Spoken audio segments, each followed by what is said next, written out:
The year Eleanor and I were married, she made our relationship public to a swarm of media outlets and threw an incredible wedding. Not long after, she was unfaithful with a new man, longed for her old boyfriend, and lost herself in a constant cycle of parties. I destroyed every piece of evidence from the years I had loved her in secret. A hero who falls from grace is worse than no hero at all. It's better to remember them as they were at their peak. That afternoon, a steady rain began to fall over New York City. The news alerts on my phone were a constant buzz, each headline more sensational than the last. Videos played a chaotic mix of reports about the actor Daniel Archer being accused of breaking up a marriage, with claims that his mystery lover was Eleanor Vance, who was divorcing me to get back together with him. The story was everywhere, rehashing the history of our families and our marriage. It was reported that our families had already started the process of dissolving the marriage alliance back in early March. I closed my eyes, feeling dizzy from it all, before turning my phone off and setting it aside. Just then, the landline in the living room began to ring. I walked over and answered it. It was my assistant, Ben. "Hey, Samuel, your cell was off, so I thought I'd try the house line," he said. "What is it, Ben?" I asked. "Samuel, have you seen the pictures Daniel Archer posted on his social media?" he asked. I paused for a moment, then did what he said and opened the app. My screen was immediately filled with a bright yellow color. I knew what it was right away. Canada goldenrod, an invasive plant species. It's known for being incredibly hardy, spreading quickly and aggressively, and being highly adaptable. It outcompetes native plants for resources like sunlight and nutrients until they die, which poses a significant threat to local biodiversity. It's even on the official list of invasive species. "It's that spot we reported," Ben continued.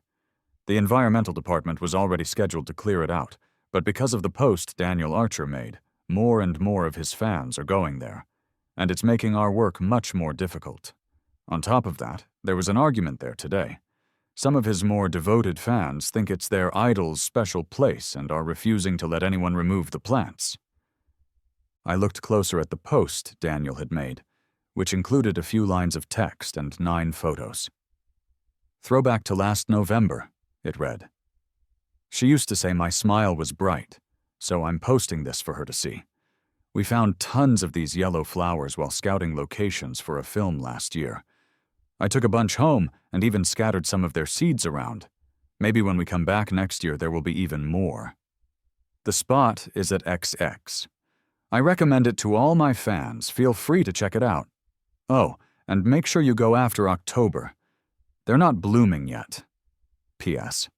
A certain someone was too busy to go with me then. I hope she can come along next time."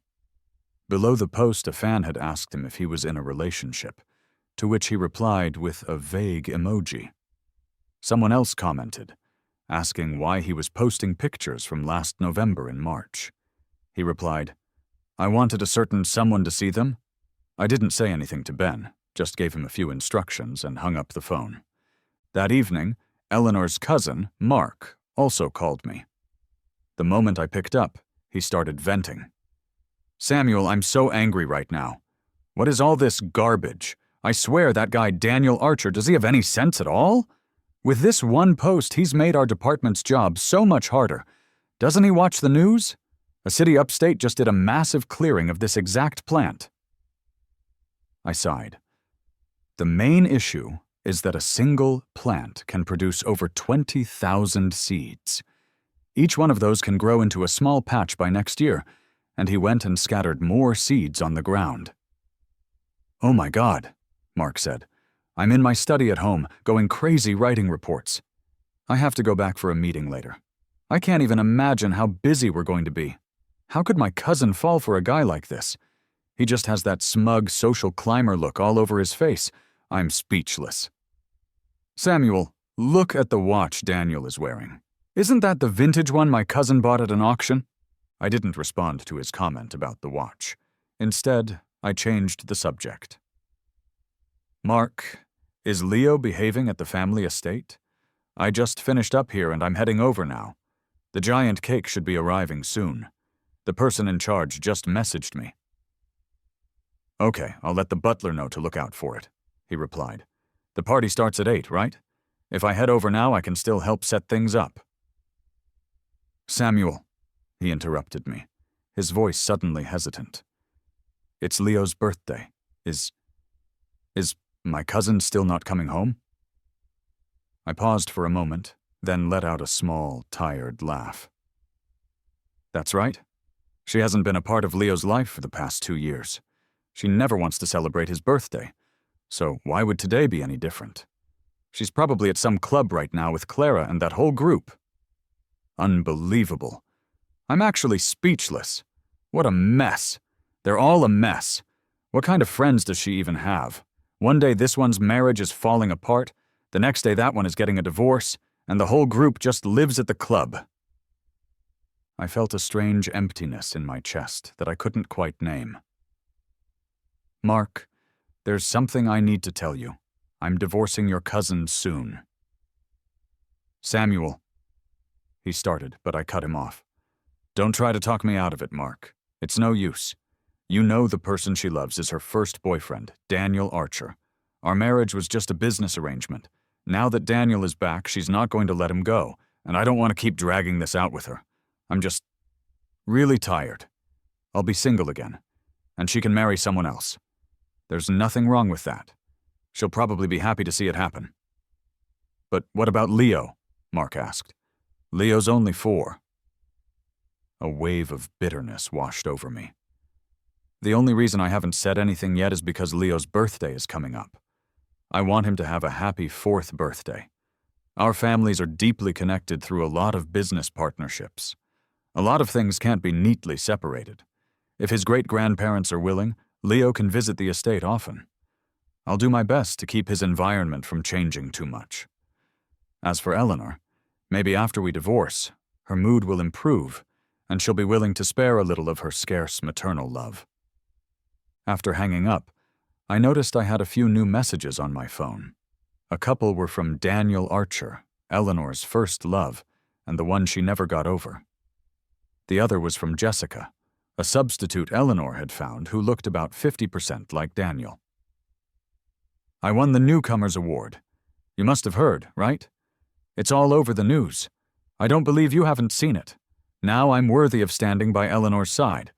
Are you still going to shamelessly cling to your marriage and stick to her like glue?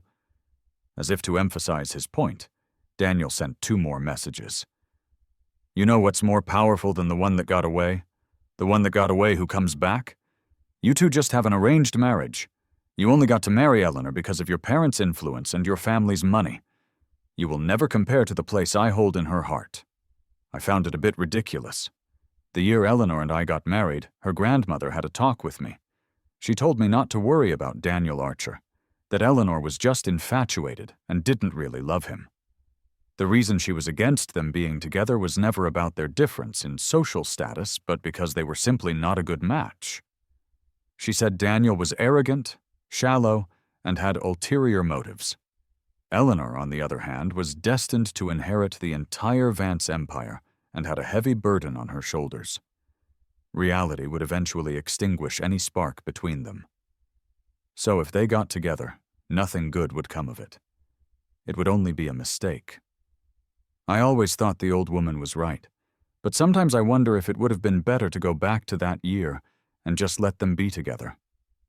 At least then, she wouldn't always see me as the villain who destroyed her great love story. I opened the message from Jessica. Miss Vance has always been very fond of my son. Mr. Hayes, you don't have to acknowledge me, but please, could you acknowledge this child? He's only a little over 1. If you take him now, he won't remember anything. I'm at Seco Cafe. Mr. Hayes, can you meet me? This was even more absurd. I had no idea how she even got my number. On the way to the family estate, I hesitated for a moment, then followed the address on my phone to the cafe. Some people will never learn to give up. The moment I walked in, I saw Jessica sitting there, holding a small child in her arms. Jessica and Daniel Archer really did look alike, so much so that it made my stomach turn. A child's eyes are always the most beautiful things in the world, filled with innocence. I sat down across from Jessica and ordered a coffee. "This child is from a previous relationship. Telling me is pointless. You won't get what you want from me," I said quickly, not wanting to get drawn into her story. "Mr. Hayes, you can help me," she said. She took a file out of her bag and handed it to me. It wasn't what I expected. It was a stack of bank transfer records. "Mr. Hayes can have Eleanor Vance acknowledge this child." I glanced up at her. She met my gaze without flinching. She was much smarter and more cunning than Daniel. "Whether you believe me or not, Miss Vance is extremely fond of this child. I wouldn't dare joke about something like this. These are the records of the monthly transfers she made to my son and me. I just organized them after returning to the country. If you still don't believe me after looking at them, I can provide more evidence." "No need," I said. I looked at the child. He was indeed very cute. But what did that matter? It had no effect on me. "Is there anything else you want to say?" "If not, I'm leaving." I stood up. "Wait," she said, getting flustered as she stood up with the child and lowered her voice. "Mr. Hayes, with a business as big as the Vances, don't they need a backup heir?" She stuttered. "No, that's not what I mean. I'm saying the child is still young. You could take him back and raise him yourself, as if you adopted him. That way, your position, Mr. Hayes, will be more secure." I couldn't help but laugh. "Raise him as my own child? Jessica, do you really think that's possible? Do I not have my own child?" I asked a genuine question. "Mr. Hayes, you just need to give me a sum of money, and I'll hand the child over to you. And I promise I will never come to see him, never disturb your lives." I picked up my briefcase from the table. "You're ridiculous," I scoffed.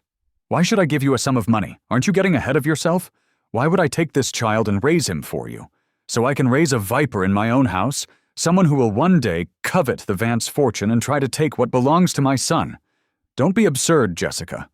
You met Daniel Archer by chance, took his advice, changed your name, and tried to get a payout from Eleanor, right? Is there anything in this world that can't be found out? If I can find it out, Eleanor certainly can too. So after you were exposed, you suffered a bit. And then Eleanor paid you off to go abroad and forbid you from ever coming back. Am I wrong?" She glanced around, her expression stiffening, looking lost as she held the child. "Why don't you go to Eleanor?" I stared into her eyes. "Because you don't dare. If she found out you were plotting this behind her back, your end would be miserable. So you came to me. But did you perhaps think I was too kind? Too generous? I can tell you with absolute certainty, you're dreaming. No matter how many illegitimate children Eleanor has out there, no matter who in the Vance family you go to see, the only heir to the Vance fortune is my son. Just as the only heir to the Hayes fortune is me," I added. "If you don't believe me, you can go ask Eleanor yourself and see if that child in your arms is a bargaining chip you can use against her." I turned to pay, but Jessica called out to me. "Mr. Hayes, don't be in such a hurry to leave. Please reconsider my offer. This child is really well behaved. If you spend some time with him, you'll definitely grow to love him. You love Miss Vance, don't you? Why can't you love him for her sake and take him into the family? It's not like you can't afford it. I'll even do it for free. You just have to be willing to acknowledge him." I let out a cold laugh. "I can guarantee you this. No matter how exceptional your son is, no matter what he achieves in life, he will never see a single penny of the Vance family's money." The car pulled up and stopped at the family estate. I gathered my things and got out. Walking into the party, I saw Leo dressed in a little tuxedo, sitting obediently on a small sofa. "Daddy!" he cried out when he saw me, running over to give me a hug. "You're finally here, Daddy." I squeezed his chubby cheeks and looked him up and down. How is my baby so handsome? Daddy can't get enough of looking at you. I shouldn't have said anything. The moment I spoke, Leo's eyes turned red. Daddy, I missed you so much. Great-grandma and great-grandpa are really nice to me, but I love you the most. I picked him up. Daddy loves you the most, too. I'm sorry, baby. I won't be so busy soon. When that happens, why don't you come home with me to our little house for a while, okay? He nodded obediently, then leaned in close after a moment. Daddy, I forgot to tell you, I like Mommy a lot, too, just not as much as I like you. Mommy is just so busy, Leo said, his arms wrapped around my neck. I haven't seen Mommy in a long time. I carried Leo into a room, and he continued. Every time I call Mommy, she says she's in a meeting. Lily's mom isn't that busy. Lily says her mom is the best and takes her to the amusement park all the time.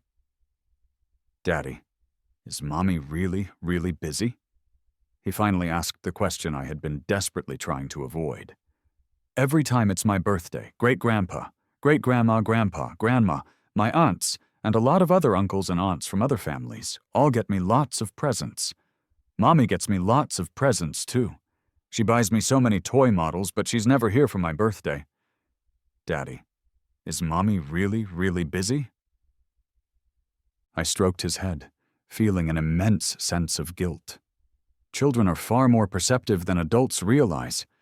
Sometimes, by the time they tentatively ask the question, they've already been thinking it for a very long time. Tears welled up in Leo's eyes. I pulled him into my arms, and for the first time I lied to him. Yes, your Mommy is very, very busy. She's in charge of so many companies and has to go to meetings and sign papers all day, so she doesn't have time to be with you. Even I and your great-grandma and great-grandpa and your two aunts don't see her very often, I added, afraid he wouldn't believe me. Does Mommy not like me? Of course not, baby. How could Mommy not like you? You're her only child. She loves you very much. Then how come she's never here for my birthday? Other kids' moms and dads are with them when they cut the cake. Actually, for your first and second birthdays, she was with you. You were just probably too little to remember. Really? Really? I said in the most exaggerated tone I could muster. Baby, how could your Mommy not love you? Why would you ever think that? Leo smiled happily and pulled a piece of candy out of his pocket. Daddy, I love oatmeal candy the most. Here, you can have my candy. I saved it for a long time just for you. I smiled and took the candy from him, but I had lied to him again. When he grew up, he would know that on his 4th birthday, I had lied to him twice. The first time was telling him his mother missed his birthday because she was busy. The second time was telling him he was his mother's only child. A fake is still a fake. Lies cannot cross the barrier of time. One day they will inevitably be dug up and exposed. Leo sat on the bed, looking at me pitifully. Daddy, can you ask Mommy to come to my birthday next year too? That way all the uncles and aunts and grown-ups will believe we're a happy family. I froze. The smile stuck on my face. After a moment, I recovered and nodded naturally. I'll make sure Mommy comes to your birthday party, baby. But that was a promise I couldn't keep, because after Leo's birthday, I would be filing for divorce from Eleanor. By then, we wouldn't even have the title of family anymore. I took Leo back to the main hall, then went to a room and sent Eleanor a text. It's Leo's birthday tonight. Can you come back? He said he can't remember you ever being there for his birthday, so can you please come back? I waited for about 10 minutes, but Eleanor didn't reply. I wouldn't give up. I sent another one. I'm begging you. About 2 minutes later, Eleanor replied, I'll have someone bring me back in a bit. Sorry, I was just in a cross-continental conference call on my laptop. My phone was on airplane mode. I didn't believe her, but at least she had replied. I sent one back. Be safe on the road. After a moment, I added another line. "Thank you for being willing to come back." She didn't reply again. I put down my phone and breathed a sigh of relief. For the past 2 years, Eleanor and I had maintained the most polite, distant kind of relationship, barely contacting each other. She hadn't set foot in our marital home in 2 years. We usually went back to the family estate at different times and rarely ran into each other, only meeting for a meal with the 2 elders and Leo during holidays. It was only then, at the dinner table, that we would exchange a few words face to face. Our marriage had long since lost all meaning. Better to divorce sooner rather than later. In the first 2 years after Leo was born, I did have my fantasies. Back then, for Leo's 2nd birthday, Eleanor booked a flight home the second her business in Switzerland was done. Due to a flight delay, she was stranded at the airport for 10 hours, then sat on a flight for another dozen hours to get back. When she returned, she sat on the sofa holding Leo, unwilling to let go, patiently cooing to him. When she saw me looking at her, Eleanor seemed a little nervous and showed me the vintage jewelry she'd won at an auction. "I don't know if you'll like them. I know I'm not doing enough, and you might not like the things I buy. You can try telling me what you like. We can try to get along."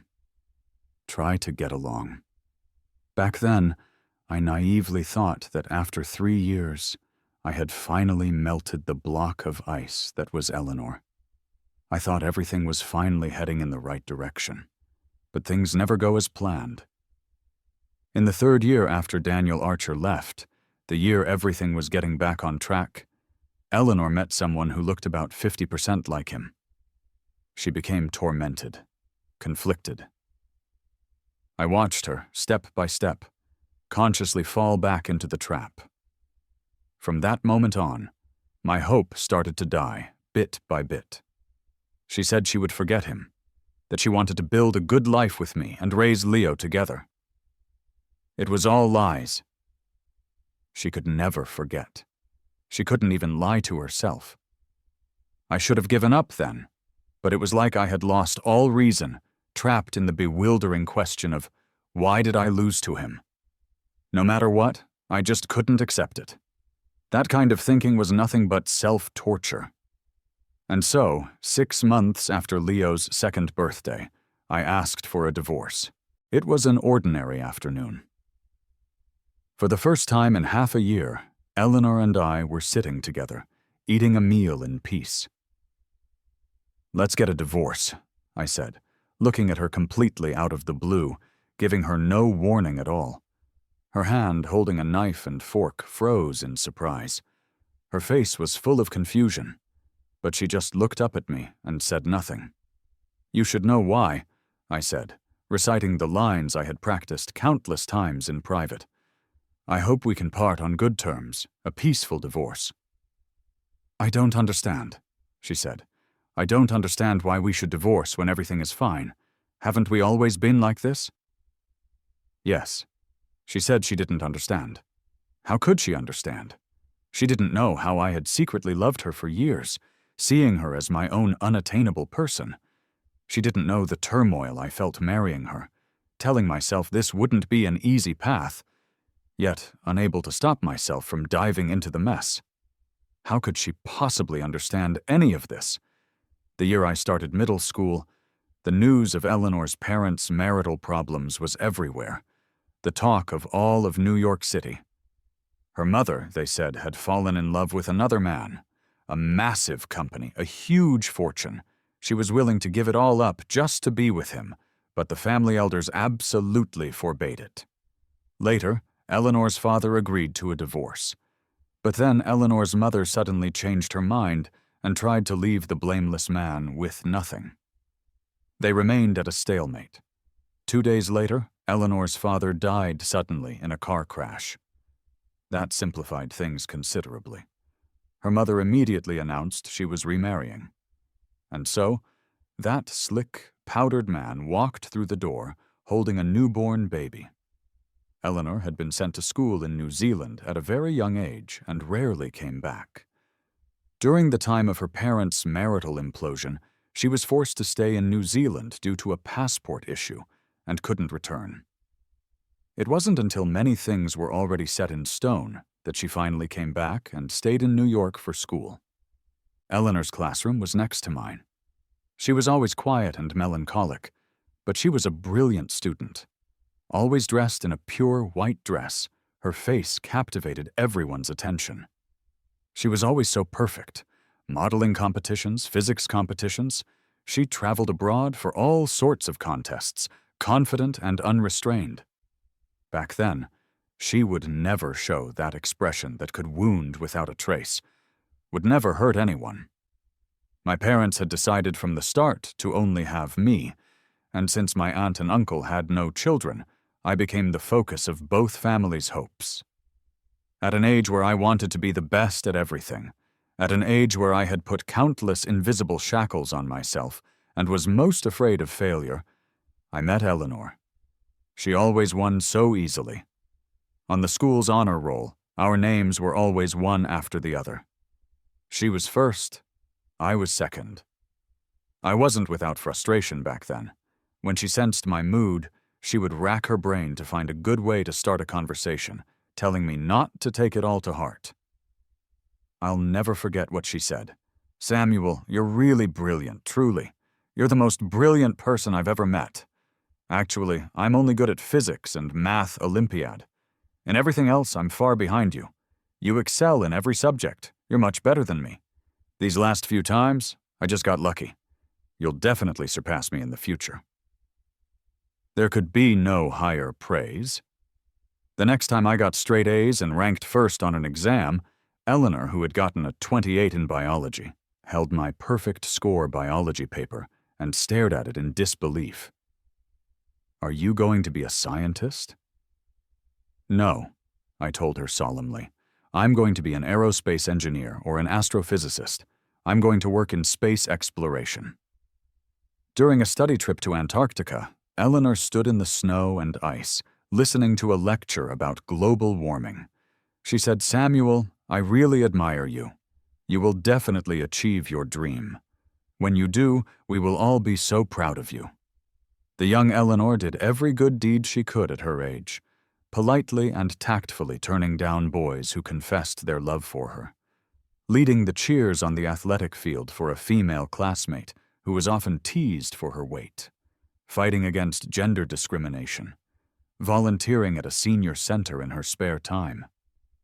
She was the perfect embodiment of an ideal, hanging in the sky, radiating her own light, calm and quiet, with a fire in her eyes. She started to appear more and more frequently in my diary.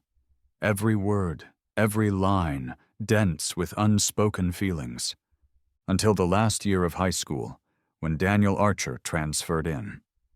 Passionate, but a bit clumsy, he was always messing things up, and he crashed into Eleanor's life. Soon after, Eleanor seemed to become a different person. She brought him everywhere, mentioned him to everyone, and even got into a fight with a girl from the next class over him, skipping class just to take him out for his birthday, distancing herself from everyone just to keep Daniel happy. Later, their drama got so big that I heard Eleanor's aunt slapped her in the school office. Daniel took money from Eleanor's uncle, but still went abroad to study with her. Eleanor paid for all his tuition. After that, I went to Switzerland to study aerospace engineering, and I heard they were doing well in a foreign country, always together, a picture of envy. So I started to consciously and unconsciously push back when our families would casually bring up the verbal promise of a childhood engagement they'd made when Eleanor and I were young, interrupting their talk of a marriage alliance. I locked away those diaries, and with them, all the memories of my youth. If nothing had gone wrong, that would have been the best and final ending. I turned on the air purifier in the room, watching the numbers on the display change, then took out my phone, opened social media, and scrolled through Daniel Archer's feed. Who could have known that later, Eleanor's family company would suddenly run into trouble. For years, her grandparents had been running the family business, and it was inevitable that they would make mistakes. Eleanor returned home in a state of disarray, even more silent than before. Daniel Archer didn't come back with her. I heard he had quickly found another rich girl at school. Eleanor gave up the art history major she had chosen only to accommodate Daniel and applied to a school in Canada to study business. And their family's crisis was something I begged my parents to help solve, just like the last time. Back then, I naively thought, if even Samuel Hayes wasn't good enough for Eleanor Vance, then who else could be? Family background, ability, in what way was I inferior to anyone else around her? But who could have known that the one time I acted so clever, so confident and conceited, I would lose so completely? It never should have happened. Never. I looked at the photos Daniel had posted and the comments from his fans, and a bitter irony washed over me. He was the one who was the third party, the one destroying a family. But in the eyes of uninformed outsiders, he was the kind, optimistic, sunny one. Eleanor and I were the legally married couple, but in his eyes, I was the one being unreasonable, the one shamelessly clinging to her. The guests had started to arrive in large numbers. I left the room and saw my grandmother standing in the main hall. Eleanor's grandmother took my hand. "Samuel, you're here. Leo just said he saw you, so I came looking." "I just got here a little while ago, was talking with Leo," I said, smiling at the old woman. "Leo's so young you don't have to throw such a big party every time." Grandma smiled back. "We're throwing a big birthday party for Leo so everyone can come and wish him well. Children love a sense of ceremony. It'll get more crowded soon. The drivers are picking people up. Leo invited all his classmates. Children love a lively atmosphere. By the way, where is your father?" Grandma looked around. "Your parents came by a little while ago, said they were looking for you." I turned and saw my parents walking towards me. I hugged my mother. "Mom, Dad, you're here." They smiled in response. Every year, my parents come to the Vance family estate to celebrate Leo's birthday. My father is 58 this year, with a touch of gray at his temples, but he's full of energy and doesn't look like a man approaching 60. My mother looks even younger. "Samuel!" a familiar voice called out. I looked up. It was Ben. "Samuel," he said, jogging over. I quickly walked a few steps toward him. "It's so busy today, I thought you guys wouldn't have time to come." He grinned and pulled me aside. "Of course we're here, Samuel. We're here to support Leo today. Mark is parking the car outside. He'll be in soon." Sure enough, the next moment Mark walked in, a look of despair on his face. "It's so ridiculous, Samuel. Because of that Daniel Archer business, we had to go to another meeting." He gave me a look of immense sympathy. "Samuel, you're probably going to be even busier tomorrow. There's a big meeting, I think." I nodded helplessly. "You're right. I just got the official notice in the room. After this is over, I'll probably be buried in databases and archives." "Why the archives?" "Tomorrow, we're drafting a discussion on the eradication and treatment of Canada goldenrod. I have to write a report in advance tonight. Guess it's an all-nighter. Luckily, it's the seedling stage this season, so it's not as difficult to deal with." A 5. One mixture of glyphosate and laundry detergent can kill it. As for prevention, you can use 100 grams of 80% glyphosate soluble granules per acre or 500 milliliters of 30% glyphosate aqueous solution per acre mixed with 60 kilograms of water for spraying. Stop. Don't talk about work. My head hurts. All-nighter it is. We're all pulling an all-nighter tonight. Mark half lay on the sofa. Let the world burn. Ben went to get a drink, and Mark popped a piece of candy into his mouth. It's all because of you-know-who. I really want to tear him apart. promoting invasive species of all things. He suddenly sat up straight, pulled me down to sit, and asked in a hushed voice, "Samuel, are you really going to divorce my cousin? Samuel, are you really okay with this?" Okay with this? There was nothing to not be okay with. Back then, when Eleanor returned to New York after finishing her studies, I was also following my own career plan. Our careers were both developing well. The matter of the marriage alliance was brought up again by the elders of both families, but I didn't relent. My parents eventually compromised and didn't force me to make any decisions. My mother held my hand. "I've thought it over and over, and some things are better left alone. Your happiness is what's most important. The families that are on par with ours are just a handful. The Hayes have an alliance with the bankrupt Kay family. The Grayson family's heir, Connor, is going to marry Eleanor's sister, and the Hayes family might be moving their entire family to Norway in a few years. When you look at it that way, the only suitable person left is really just Eleanor. But Eleanor hasn't made her position clear, and you aren't very keen on it, so let's just forget it.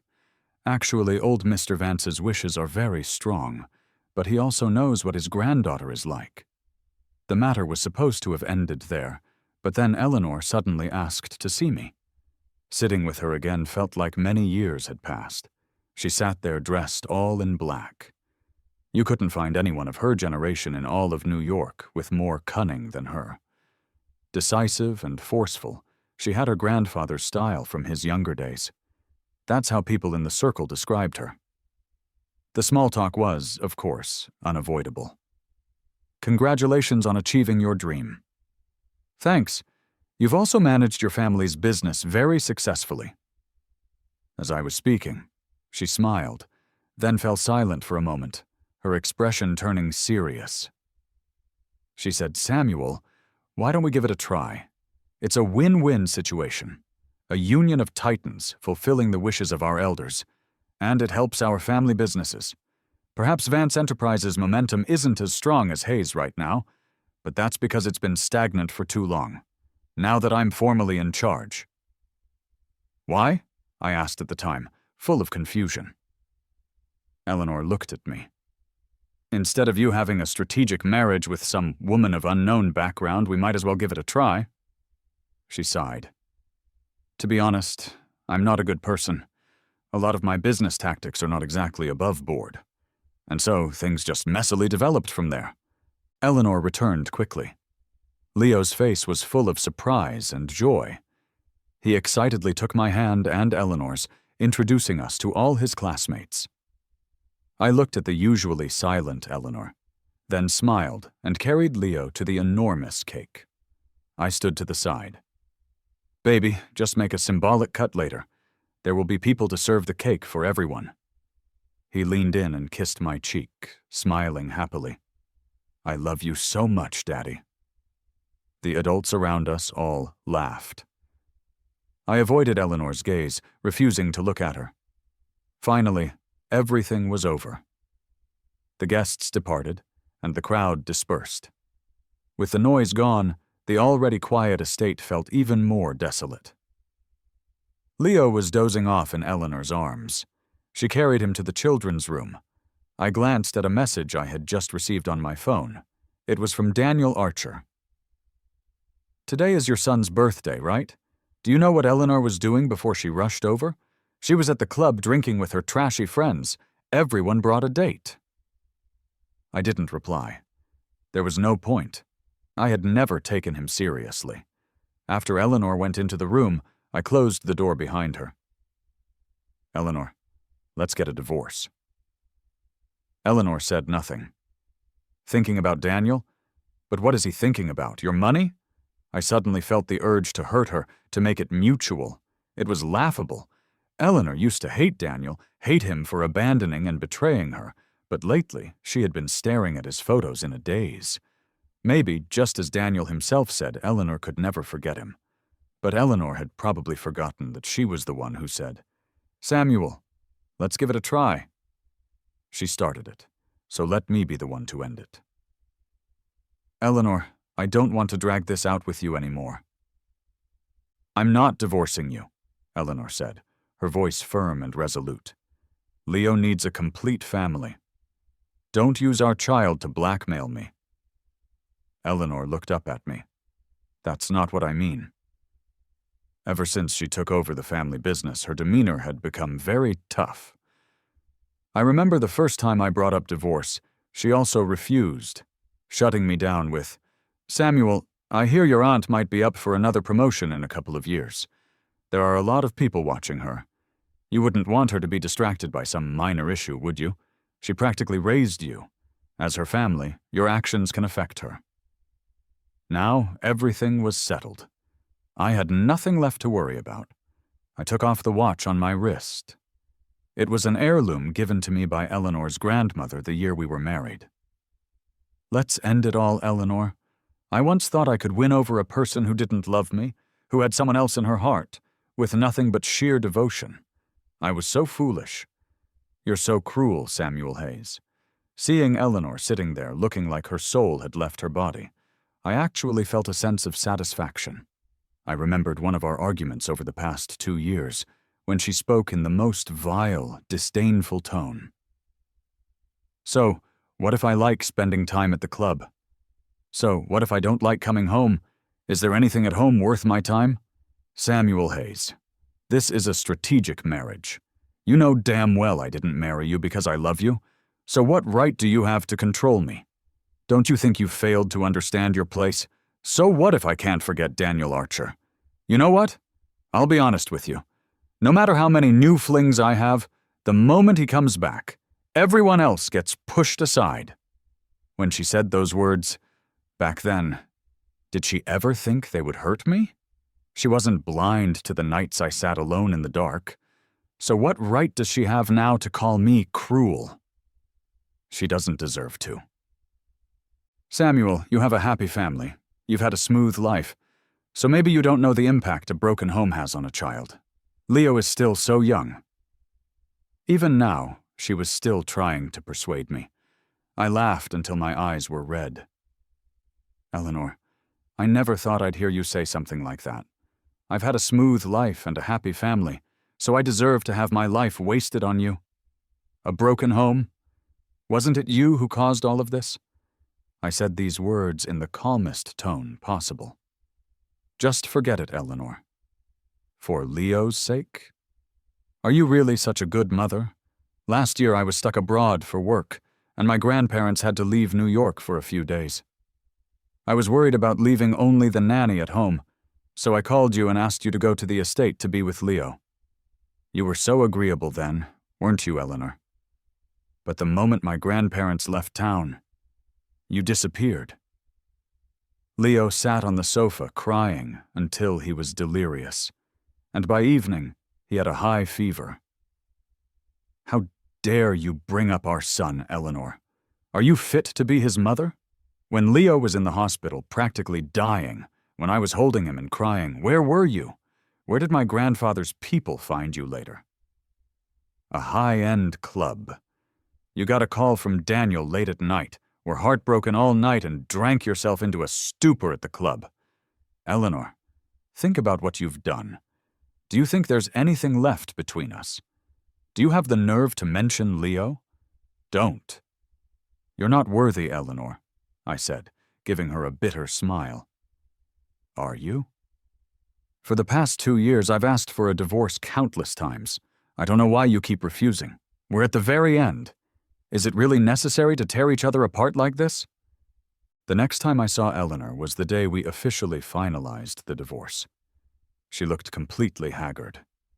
When she saw me arrive, Eleanor looked at me, her voice so hoarse she could barely speak. She said, "How could it be you?" I walked over and sat down across from her. "Thank you for not being late, and for not refusing to come, Miss Vance." "What did you call me?" Eleanor seemed dazed. "It's just a title. Why do you care?" I picked up the divorce papers, read them over, and picked up a pen. "I'm always polite to strangers. I hope you can get used to it. If you can't, it doesn't matter because we will have virtually no contact from now on." "Samuel Hayes, why didn't you tell me? Why didn't you tell me that you were the one who pushed your parents to help our family through 2 crises? Why didn't you tell me that you used to be really, really in love with me?" "So, what are you trying to say?" I signed my name and put down the pen. If not me, who else could it have been? But I thought, after high school, the person who wrote me letters, who said the past was past, who believed I would one day be successful and make up for all the hardships I'd been through, I thought it was Daniel who was always following me around. Eleanor went berserk, tearing up the divorce papers I had just signed and throwing the pieces all over the living room. "Samuel, let's not get divorced, okay? I'm begging you. Let's try again." "Forget it. Stop looking for excuses, Eleanor. Is it just because of that one letter? How many times did you lose your mind over him? Are you telling me you don't know if you ever had feelings for him? Can you tell the difference between a rose and a common flower? Can you tell the difference between a streetlight and the moonlight?" I laughed softly. "Eleanor, be dignified. Let's just end it all. I burned all the diaries that had anything to do with you. All that's left between us is ugliness. A fallen idol is worse than nothing. Better to preserve her in formaldehyde at the peak of her perfection. Sign the papers. This should have ended a long time ago." The next time Eleanor saw Daniel Archer was after the divorce. She had been living in a daze for days, feeling like life was worse than death. Looking at Daniel kneeling before her, begging for forgiveness and a fresh start, she found it utterly laughable. "Remember that cliff we went to before?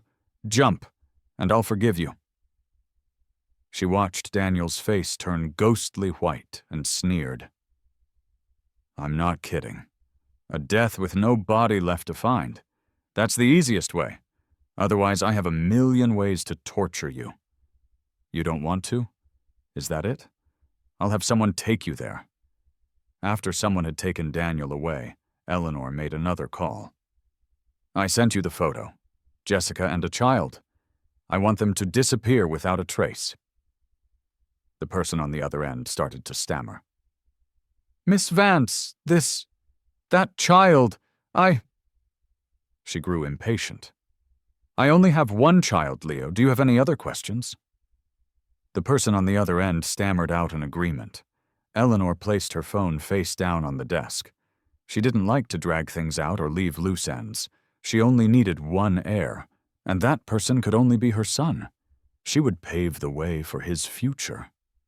Eleanor looked up at the ceiling, suddenly feeling a sense of relief that she had cut ties with her husband and son. That way the ugly things wouldn't involve them. Let her be the one to do all the ugly things. Every time Eleanor secretly went to see Samuel and her son, she felt an overwhelming urge to run up to them. But she held back. She thought she was so tainted she shouldn't appear before her ex-husband again, shouldn't hold her son again. She was so dirty and they were so clean.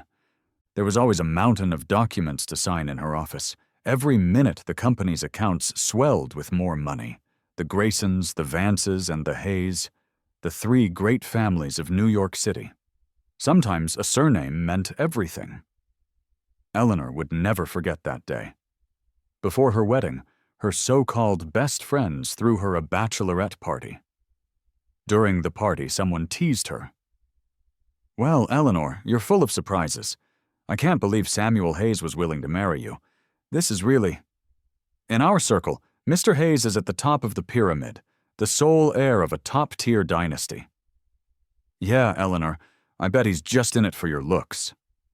"Ha ha ha ha, don't be jealous. If you had a face like Eleanor's, see if he'd be willing to marry you." "Eleanor, you have no idea how powerful your future father-in-law is. But Mr. Hayes' aunt is even more powerful, and her branch of the family has no children. Can you believe his luck? Eleanor, you really married up. The Hayes family used to be an old, intellectual family." The comments went on and on, one after another. She shot a casual glance at them. "I never knew you all were such gossips." At that point, someone stepped in to smooth things over. Ha ha ha ha. You guys are just jealous. You make it sound like our Eleanor is worthless. Eleanor's family has been in business for 5 generations, generations of accumulated wealth. How is she any worse off than the Hayes, if it weren't for what happened back then? Someone quickly shoved the speaker. What are you talking about that for? The person immediately shut up. Eleanor glanced at them, but wasn't angry. She knew what they meant. If her parents hadn't reached that point, if her mother hadn't had an affair, if they hadn't had a falling out, if they hadn't both died, the Vance family would have long surpassed all the other families. Now, her grandparents were back at the helm, holding down the fort. But what about when they were gone? Would she, Eleanor Vance, always have someone to rely on? No, she wasn't that lucky. She had to work 1,000 times harder than these good-for-nothing friends to hold up her massive family business. She loved winning too much. She would never let herself lose. But in the business world, without the connections of the older generation, many doors were hard to open. If the Vances and the Hayes formed a marriage alliance, she couldn't imagine what a leap that would be. It would secure the Vance family's glory for at least another 100 years. But she couldn't quite figure out, why would Samuel Hayes be willing to form an alliance with her? Why did he agree? Why was he willing to marry her? Was it just because she was better than the other debutantes in New York?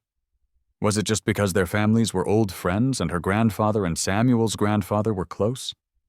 She was a talented businesswoman, young and promising, yes, but in a city like New York, there were many powerful people, and even more with potential.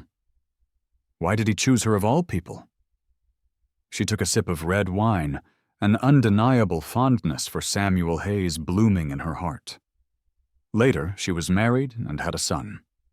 One time she went out for a business dinner and came home very late, drunk. Samuel had waited up for her until the middle of the night and had made her a soup to sober up. Her husband, dressed in white cotton pajamas, exuded an air of scholarly refinement. He leaned down and asked her, "Feeling better? Want some more soup?" She looked up, dazed, and saw his eyes filled with tenderness and love. For the first time, she panicked. He liked her? How could someone as good as Samuel Hayes like her? When did he start liking her? She took his hand. "No more. I'm much better." She suddenly resolved to spend the rest of her life with Samuel Hayes, to get along properly. Don't keep letting him down, she thought. But how did it turn into this? How did they get to this point? Later, her sister-in-law had an affair, and her brother divorced her. Her own brother, Daniel, 6 or 7 years younger than her, stood before her. "Sis, when you were cheating, did you ever think that one day your own brother would be cheated on?" She stood there stunned as her brother continued. "Every time I call you sis, I feel like I'm letting Samuel down. Do you think you're so cool, Eleanor? Do you think you're so good to me, Daniel Vance? When you were out partying, did you ever think about Samuel? Yes, I have a sister. I have you to back me up. But what about Samuel? Just because he doesn't have a sister, no one to demand justice for him, you can just betray him as you please? You know how our father died. When did you become just like our mother? When did you become the person you used to hate the most?" Eleanor clutched her abdomen and slid to the floor. The past was unbearable. Thinking back was nothing but regret. Her secretary ran in from outside and frantically called for an ambulance. She thought it was all her own damn fault that she ended up here. She couldn't blame anyone else.